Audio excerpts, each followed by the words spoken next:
यो चाहिँ गाइस धादिङको सल्लाहघारी भन्ने ठाउँमा आएर अब हामी जाँदैछौँ होइन। यिनी चाहिँ हुन् मेरो साथी कोपिला सिलवाल। यिनको घर चाहिँ यतैतिर पर्छ, त्यही भएर सो हामी आजको दिनको यात्रा हाम्रो यति नै भयो। अब हामी घर फर्किँदैछौँ।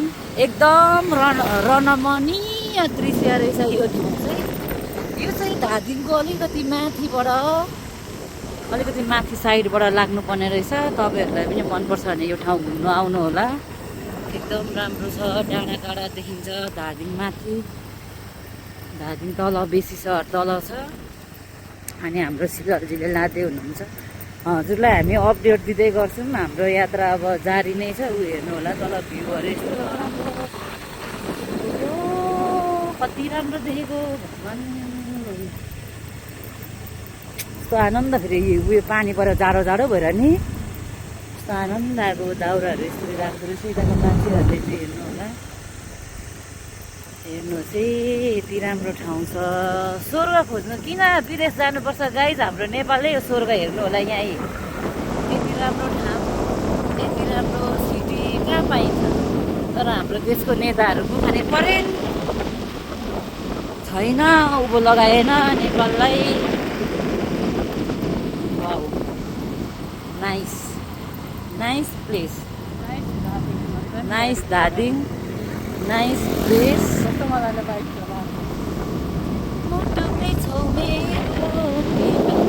हाम्रो चाहिँ आजको यात्रा यति नै हुन्छ। हामी फेरि अर्को अपडेटमा, अर्को भिडियोमा फेरि हामी भेट्नेछौँ।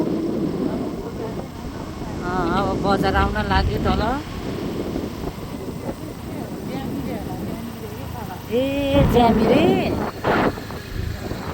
ए ज्यामिरे ज्यामिरे भनेर मैले कति सुनेको नि।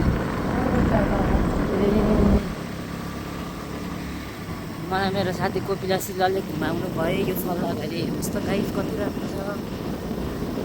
यति हेर्नुहोस् त गाइजहरू, ज्यामिरे बजार आयो।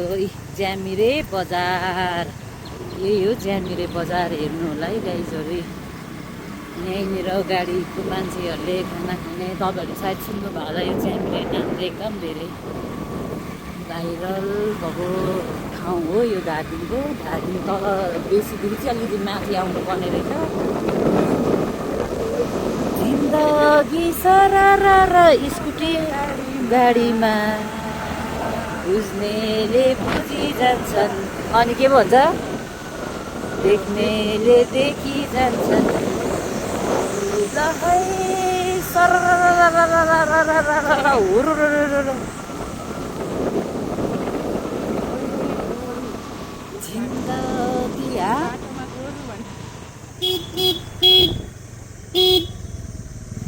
आउँदा आउँदै बिच बाटोमा यहाँ गाई बस्तुहरू पनि भेटियो।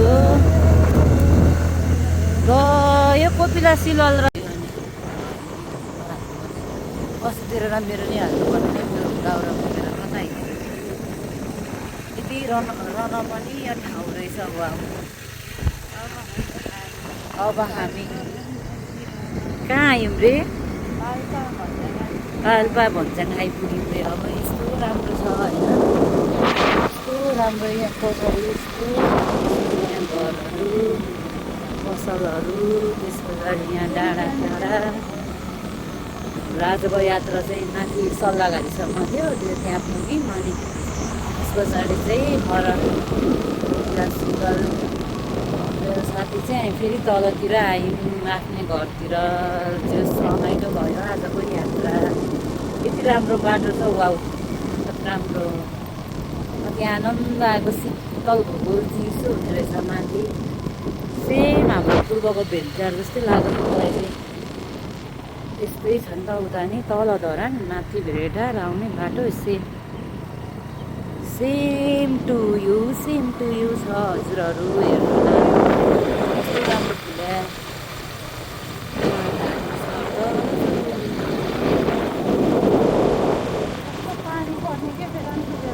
एक्कासी पानी सेम। अनि उयोमा यस्तै त हुन्छ नि भेटारमा, एकैछिनमा पानी पर्छ आफै, अनि फेरि रोकिन्छ, फेरि पानी पर्छ एकैछिनमा। त्यहीँ मात्र त रहेछ त, कोही त नि यता त यहाँ त एउटै परेको रहेछ। यहाँ हजुर गाइजहरू बिहे पनि रहेछ अब हामी भोज खान पो जानु होला हौ यहाँ भनेर तल बिहे गर्दा कता हो कता अनि कहाँ जानु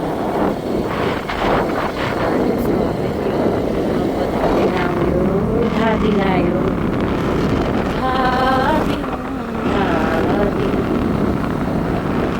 दिन आयो कविता सिलले राइडर गरिरहेछ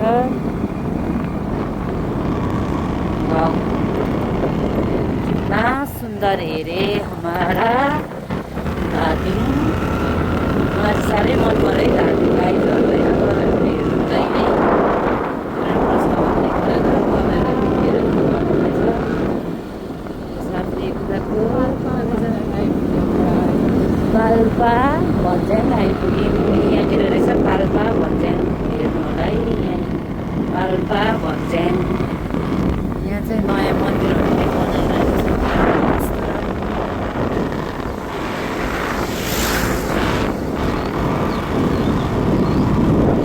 धेरै राम्रो रहेछ